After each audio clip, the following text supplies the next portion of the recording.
Hola, ¿qué tal? Vamos hoy con el último vídeo del tema 7, el último que entra por el examen. En el vídeo anterior, como sabéis, empezamos a ver el reino visigodo y estuvimos estudiando un poco lo que era la evolución histórica, ¿no? Entonces, para que no fuera tan largo que el vídeo, decidí dividirlo en dos partes, esta será la segunda, y en esta ocasión vamos a tratar sobre todo aspectos culturales, religiosos y sociales del reino visigodo. Bueno, nos quedamos por la página 29 del libro, por la segunda mitad, ¿no? Pues esta última parte, aunque era más corta que la anterior, pues es más compleja de explicar, ¿vale? Por eso lo dejé para este vídeo. Nos habla aquí de que cuando llegan a la península, como sabéis, en el año 418, con un tratado con Roma, los visigodos eran cristianos arrianos, es decir, una rama del cristianismo. Pero ¿qué pasa? Que esta rama era una herejía, según la Iglesia Católica, estaba condenada, ese tipo de cristianismo estaba condenado por la Iglesia Católica, que ya existía entonces, ¿vale? ¿Qué nos dice aquí? Que en el año 589, o sea, mucho más tarde de cuando llegaron, el rey Recaredo se convirtió al catolicismo y con él la mayor parte o casi todos los godos, o los visigodos, mejor dicho, ¿vale? Entonces, por cierto, Recaredo era el hijo de Leovigildo, ¿vale? Otro rey que tenemos que controlar. A partir de entonces, ¿qué ocurre? Que la Iglesia Católica, en este caso, aumenta su poder en el reino, ¿vale? Porque desde entonces los concilios van a tener muchísima importancia. ¿Y qué son los concilios en época del reino visigodo? Pues son simplemente asambleas o reuniones del rey visigodo del momento y los principales obispos o los obispos de las diócesis de Hispania, del reino, ¿vale? Entonces, como veis aquí, van a tener importancia no solamente a nivel religioso, que también, sino a nivel político. Y por supuesto la sede principal va a ser, no solamente la única, porque hubo también en otras ciudades, pero la sede principal va a ser Toledo, ¿vale? Por ejemplo, cuando Recaredo se convierte al catolicismo, lo hace en Toledo, en el tercer concilio en esta ciudad, en el año 589.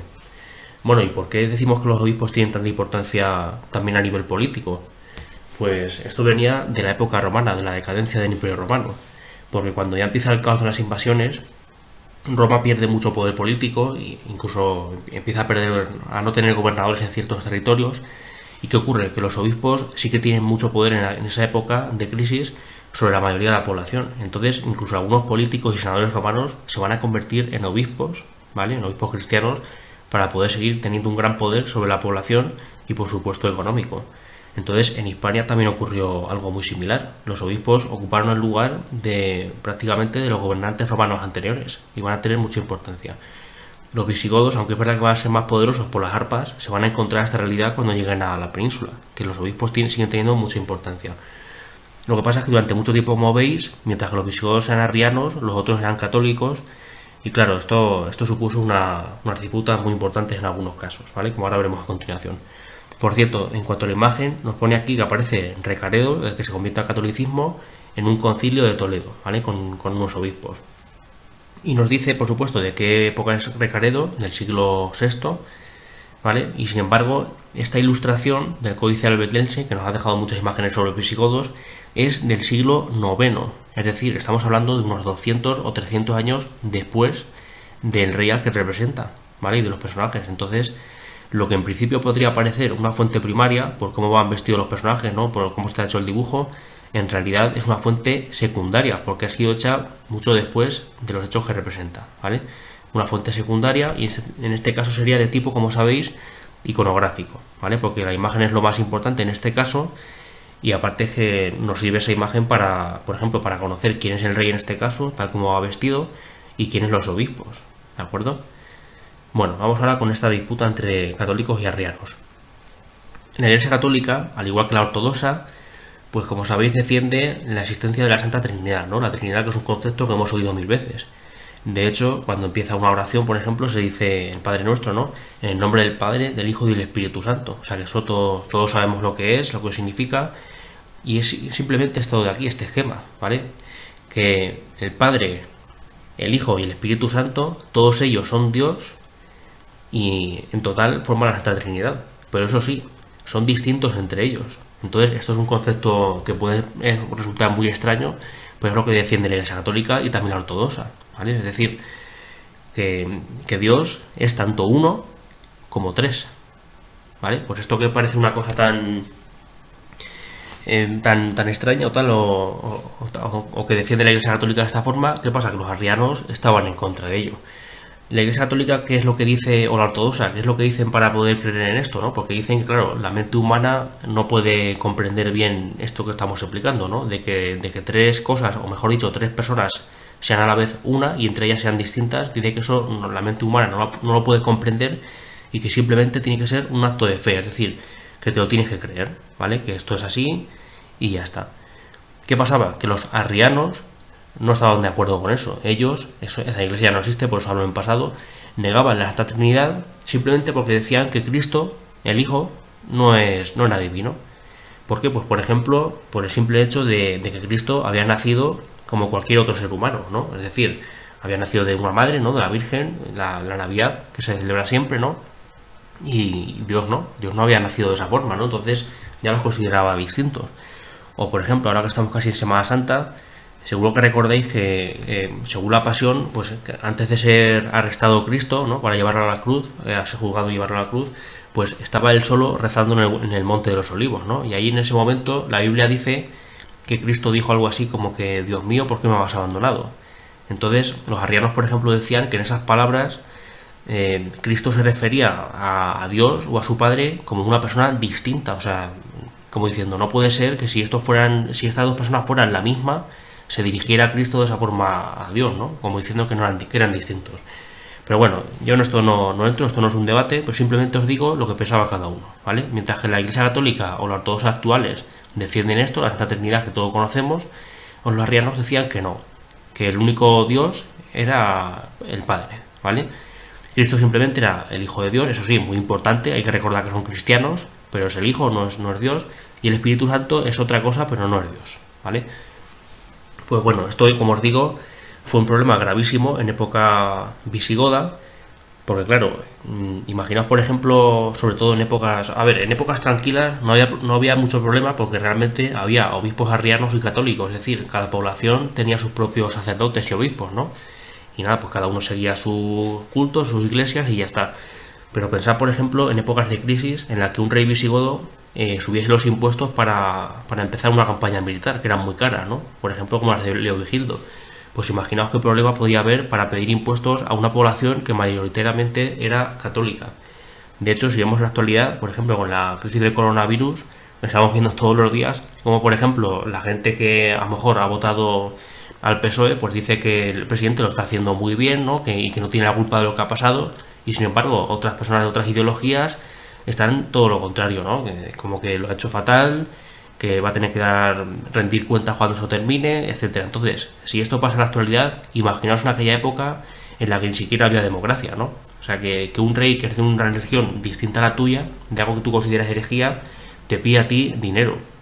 Y encima, claro, los obispos católicos, si se negaban, no estaban en contra de esos impuestos o de lo que pedían los reyes, podían incluso decir, o mentir, o manipular, ¿no? Diciendo que a lo mejor ese dinero era para construir iglesias arrianas.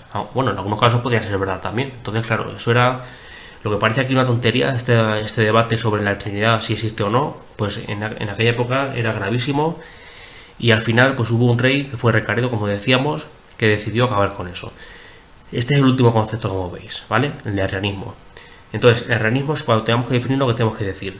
Es una corriente cristiana condenada por el catolicismo o herejía, que es lo mismo, ¿vale? Es decir, que no es pura. ¿Y qué pasa? Que esto lo había creado o promovido Arrio. ¿Quién es Arrio? Arrio era un sacerdote, un clérigo del siglo III, procedente del norte de África, de cuando el Imperio Romano estaba unido. Es decir, Arrio era romano, ¿vale?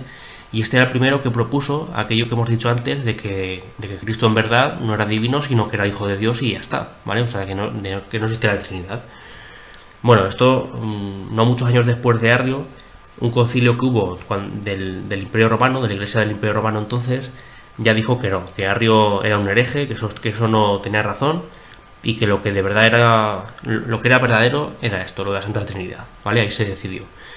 Sin embargo, un tal Ulfilas, un godo que se crió en el Imperio Romano, fue el que se encargó de convertir tanto a los visigodos como a los ostrogodos al cristianismo, pero lo hizo bajo el arrianismo.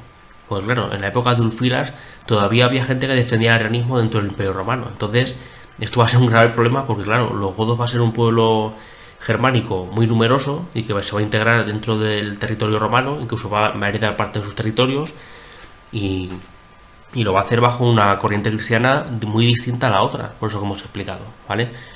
Como os he dicho hace un momento, eso fue muy problemático durante el reino visigodo de Toledo, hasta que al final Recaredo comprendió que era mejor convertirse al catolicismo como la mayoría de su población, de sus súbditos, y así acabar con estos problemas. Antes de él, su padre, que era Leovigildo, que era arriano por supuesto, intentó lo mismo pero bajo el arrianismo, es decir, que toda la población hispano-romana, que era mayoritaria, se convirtiese a la religión de los visigodos, es decir, al arrianismo. Y por supuesto fracasó. De hecho, el tema del arrianismo fue el gran fracaso de Leovigildo, ¿vale? Un rey que fue el más poderoso seguramente con las armas, no lo pudo conseguir bajo la religión. Sin embargo, a su hijo lo convenció un tal San Leandro, que ahora después veremos, que era un obispo católico, para que dejase el arrianismo y se convirtiese en la religión de la mayoría de la población, ¿vale? Bueno, pues aquí os dejo este último concepto. Seguimos ahora con la sociedad del reino visigodo, ¿vale? Por una parte, bueno, nos habla aquí en la página 30 de esa fusión o esa mezcla que poco a poco se va haciendo, aunque están separados en principio, poco a poco se van mezclando romanos y visigodos, es decir, primero los nobles hispanos de la sociedad hispano-romana se van casando con visigodos, ¿vale? Y ya poco a poco se va a ir mezclando. Pero eso sí, los visigodos siempre van a ser en principio minoritarios. Por eso la influencia que nos ha dejado aquí es escasa, ¿vale? Comparado con otras culturas. De hecho, de ellos pasaron 300.000 más o menos, 300.000 visigodos entraron en la península, y a lo mejor estamos hablando de que la población hispano-romana podía ser perfectamente de 3 o 4 millones de personas. Por eso fue tan grave el problema religioso que acabamos de decir, ¿vale? Bueno, aparte del catolicismo se va a mantener. ¿Qué va a ocurrir también? Que el latín también se va a mantener. Y algunos aspectos de la cultura romana antigua o anterior también. Por otra parte, ¿qué podemos decir? Por supuesto, los visigodos van a controlar las mejores tierras con ese grupo dominante de los nobles, ¿vale? Como dice aquí, los que ocupan las instituciones principales, aparte del ejército. Y esas instituciones, como recordáis, eran, por ejemplo, la asamblea de hombres libres, que son los que van a decidir a los reyes, la monarquía electiva, ¿no? ¿Os acordáis? Y también van a integrar el aula regia, que son los consejeros de los reyes, ¿vale? Aparte de algunos obispos, como dijimos también. Bueno, va a haber lazos de dependencia entre ellos, entre los nobles más importantes con los que menos, los fieles, que eso va a ser importante en el feudalismo posterior. Y la mayor parte de la sociedad, aparte de hispano-romanos, como hemos dicho, va a ser sobre todo campesinos y siervos y esclavos, que como dice aquí, normalmente van a trabajar en las tierras de los nobles. Esto ya tiene que ver con un concepto que vimos anteriormente, que es el del colonato, ¿vale? Que empezó en época romana. Es decir, que mucha gente se vio forzada a emigrar al campo y ponerse al servicio de ricos propietarios que tenían grandes tierras y a trabajar para ellos a cambio de la protección, ¿vale? O sea que eso va a pasar por supuesto en Hispania, y cuando lleguen los visigodos eso ya va a ser una realidad aquí, ¿de acuerdo? Entonces, bueno, como vemos aquí, la economía visigoda va a ser sobre todo rural. Cambia respecto a la época romana, pero vamos, respecto a la época romana de esplendor, podemos decir, porque en la época romana decadente ya había empezado la ruralización, pues, y es lo que se van a encontrar los visigodos, ¿vale? Decadencia de las ciudades y del comercio, y predominancia sobre todo de la agricultura y la ganadería. Bueno, hablando de que pervive el latín, aunque el latín va a ser el principal, por supuesto, como dice aquí, vulgar, ¿vale? Es decir, el castellano actual, el gallego, el catalán, valenciano, los dialectos que hay también, ¿vale? Todas estas lenguas, o el portugués, por ejemplo, todas estas lenguas y dialectos que hay en España actualmente no proceden del latín puro, ¿no? El latín bien escrito, sino del latín vulgar, que va a ser el que va a estar en esa época de los visigodos, ¿de acuerdo? Y aparte de ese latín vulgar, se van a añadir algunas palabras del vocabulario de los visigodos, como son estas que veis aquí, ¿vale? Palabras que utilizamos, muchas de ellas, como por ejemplo guerra o ropa, las utilizamos muy frecuentemente, ¿vale? Y esas vienen de los visigodos, aunque como veis fueron pocas en general. O sea, comparado por ejemplo con los árabes, nos dejaron poca influencia de vocabulario. También el sufijo engo, por ejemplo, y algunos nombres propios, que estos sí que son muy típicos, muchos de ellos de aquí de España, ¿vale? Seguro que conocéis a gente con estos nombres. Y de hecho, algunos reyes, tanto de esa época como posteriores, por ejemplo Rodrigo, ¿no? O Alfonso, o Gonzalo, etcétera, o Fernando, van a ser muy típicos porque, claro, los reyes posteriores van a considerarse siempre herederos de los visigodos, ¿vale? Por eso van a ser importantes estos nombres en Castilla. Bueno, hemos dicho que las ciudades decaen pero algunas de ellas se van a mantener más o menos con cierta importancia. Por ejemplo, de las anteriores, pues ciudades como Córdoba, Mérida o Tarragona o Cartagena van a tener cierta importancia, aunque no tanta como en época romana, y los visigodos incluso se van a atrever a fundar alguna nueva, sobre todo Leovigildo, como ya dijimos, ¿vale? La ciudad de Recópolis, que está en Guadalajara, por cierto, esa es la más importante que hizo él. Y también os hablé en el vídeo anterior de otra, que era la de Victoriacum o Victoriaco, que la hizo en el norte, ¿no? Cuando consiguió derrotar a los vascones, y algunos creen que puede ser la actual Vitoria, aunque no se sabe muy bien. Sin embargo, esta de Recópolis, como os digo, sí que se conoce bien. Entonces, bueno, está por cierto una puerta monumental que hay allí, en Recópolis, y está seguro que os suena del libro porque analizamos esta fuente en un ejercicio, ¿vale? Como sabéis, esta sería una fuente primaria, porque esta sí que es del momento en el que fue, claro, de la época visigoda, es del momento, y en este caso sería material, ¿vale? Porque en este caso lo material es lo importante, ya que gracias a la forma que tiene y a los restos podemos averiguar de qué época es. Bueno, como os digo, esta es una puerta monumental de Recópolis, y aquí tenéis una vista aérea, ¿vale? Entonces, por ejemplo, vemos aquí esta calle, que es la calle comercial de los mercados o tiendas, a una gran vivienda, por ejemplo, que seguramente serían de nobles cercanos a Leovigildo. Tenemos también una iglesia, ¿de acuerdo? Y este edificio de aquí arriba, que era sobre todo, era un palacio, ¿vale? El edificio más importante del lugar. Entonces, bueno, esto es lo que queda de aquello, de los cimientos prácticamente, es lo único que queda. Pero bueno, viéndola en el plano, podemos ver aquí por qué es parte de la cultura romana se va a conservar. ¿Os acordáis de cuando vimos las ciudades romanas, ¿no? En el tema de geografía sobre las ciudades, que tenían calles rectas y perpendiculares, sobre todo, ¿no? Esas importantes. Pues fijaos, aunque esta ciudad es muy pequeña, realmente es muy pequeñita, hay muy pocas calles, tenemos de nuevo dos principales, la que recorre el palacio y la del mercado, la de las tiendas comerciales, ¿vale? O sea que fijaos, habiendo pasado ya bastante tiempo sobre la caída del Imperio Romano, los visigodos van a conservar parte de esa cultura, y de hecho Leovigildo va a aplicar un trazado muy parecido al de los romanos en su ciudad, ¿de acuerdo? Ahí tenéis, por ejemplo, la planta de la iglesia con forma de crucifijo, como otra de las que vimos en aquel tema. Bueno, y en cuanto a la cultura y el arte, por supuesto, predominó lo religioso, ¿vale? Al igual que pasaba con los bizantinos o los carolingios, lo más importante va a ser en este caso la religión cristiana. Antes os he hablado de San Leandro, era un obispo que convenció a Recaredo. Pues este San Leandro tuvo también un hermano que fue Isidoro de Sevilla o San Isidoro, ¿vale?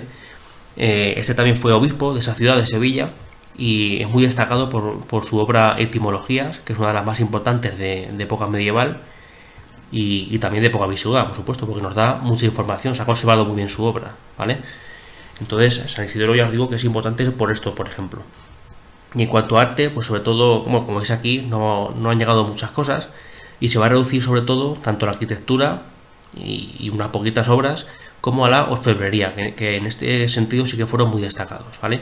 Aquí tenéis algunas de las iglesias más importantes, y lo curioso es que de los visigodos no se han conservado grandes edificios o iglesias en ciudades, ¿no? Exceptuando, por ejemplo, esto de Recópolis, que era una ciudad palatina, ¿no? O creada por un rey. Pues en las grandes ciudades, como por ejemplo Córdoba o Toledo, apenas han conservado edificios o restos visigodos. Sin embargo, sí que tenemos varias iglesias bien conservadas, y eso sí, están todas ellas en el campo, son rurales estas iglesias, ¿vale? Eso nos habla de la importancia que tenían las iglesias, es decir, de lo ruralizada que estaba la sociedad en aquel momento. Y a pesar de lo que pueda parecer, algunas de estas iglesias estaban consagradas incluso por los reyes. O sea, por ejemplo, esta de San Juan de Baños tiene la inscripción de un rey que la consagró, de un rey visigodo, y por eso sabemos que es también de patronazgo real. O sea que aunque estuvieran en el campo, los reyes le daban importancia a este tipo de iglesias también, ¿vale? Y de ellas lo más destacado es, pues, sobre todo el uso de sillares, que son estos grandes bloques bien labrados, veis que están bien fabricados, ¿no? Rectos y tal, y el arco de herradura, que aunque va a tener influencia sobre la cultura árabe, cuando vengan aquí no va a ser exactamente igual, ¿vale? Pero este es el arco de los visigodos, el arco de herradura. Bueno, y aquí tenemos una curiosidad. Seguro que a todos nos suena este escudo, ¿verdad? Este es el escudo del Sevilla Fútbol Club, y este es el escudo, o una de las versiones que hay, el escudo de Sevilla, y ahí aparecen tres personajes, como veis, ¿vale? Pues dos de ellos son ni más ni menos que San Leandro y San Isidoro, ¿vale? Los que tenéis aquí al lado. Como fueron obispos los dos de Sevilla y tuvieron tanta importancia en el reino visigodo, pues el escudo de Sevilla los añadió a su ciudad y por supuesto el equipo de fútbol, ¿vale? El rey, aunque es verdad que es posterior, que Fernando III, también tiene su relación con nuestro tema, porque si no recordáis mal, el Liber Judiciorum, que era el código de Recesvinto, luego fue recuperado siglos más tarde con el nombre de Foro Juzgo, ¿vale? Que fue traducido del latín al castellano antiguo. ¿Y cuándo se hizo eso? Pues sobre todo en época de Fernando III, que es el que conquistó la ciudad de Sevilla, ¿vale? Así que para que veáis como curiosidad que a pesar de que a lo mejor los visigodos no han dejado tanta influencia o restos como otras culturas en España, pues también actualmente tenemos algunas cosas, no solamente vocabulario, sino incluso algo tan cotidiano como por ejemplo en el fútbol, un escudo de un equipo importante, también tiene restos de aquella época, ¿de acuerdo? Bueno, siguiendo con el arte, ya que hemos visto ya antes a San Isidoro, de escultura, las esculturas realmente no eran figuras como esas que vimos que se cree que era de Carlomagno, ¿no? Eran esculturas no exentas, sino en las paredes de los edificios, en este caso de esas iglesias rurales que hemos visto, ¿vale? ¿De qué van a tratar sobre todo? Pues de escenas, como veis aquí, bíblicas, ángeles, santos, profetas, etcétera, ¿de acuerdo? Y esto sí, aquí sí que va a ser quizá el arte más destacado de los visigodos, ¿vale? Que por eso sabemos bien que han estado aquí también por este tipo de restos que nos han dejado. Y en la orfebrería con sobre todo cruces y coronas votivas, ¿vale? En algunas de estas iglesias se dejaron coronas como estas, que fijaos, es una corona colgante del techo y que aquí tenía también colgando con letras el nombre del rey que la ofrecía a Dios, ¿vale? O a la iglesia. Por ejemplo, en este caso la de Recesvinto, que es una de las más importantes que hemos conservado. Bueno, ya para terminar, os decía que si bien es cierto que el problema religioso del cristianismo se solucionó en el 589, cuando se convierte Recaredo, ¿vale? Cuando la mayor parte de la población se hace por fin católica, no la mayor parte, sino los visigodos, ¿no? Que eran los que tenían el dominio, pues aparte de eso siguió habiendo problemas de religión. Y es que en Hispania había una comunidad judía que era muy importante, eso sí, minoritaria.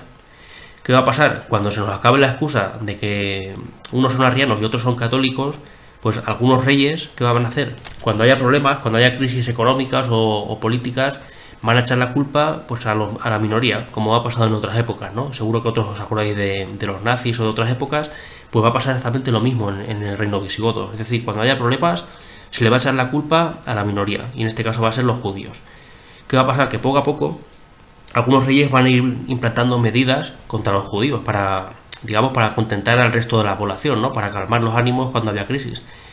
Y uno de ellos, Hervigio, que es uno de los últimos reyes, va a ser especialmente duro, ¿vale? Os he traído aquí un fragmento de un añadido que hizo este rey al Liber Judiciorum, que ya sabemos lo que es, en el año 681, es decir, apenas 30 años antes de que los musulmanes lleguen a la península.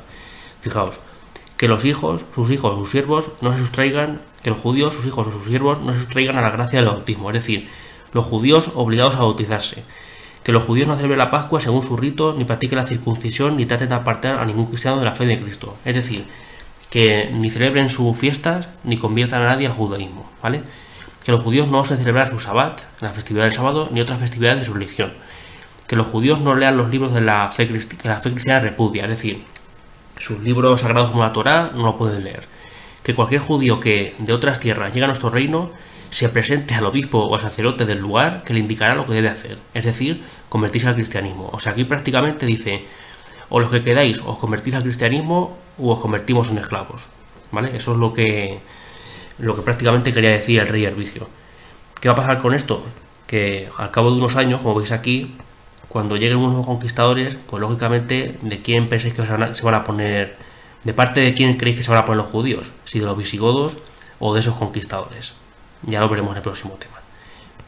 Y para terminar con mejor sabor de boca, pues bueno, os dejo una frase de las muchas que se le atribuyen a San Isidoro de Sevilla, el que veis antes, que es esta, está muy bien. La ciencia que el oído percibe, derrámala por la boca. Agranda aún más la sabiduría compartiéndola con otros.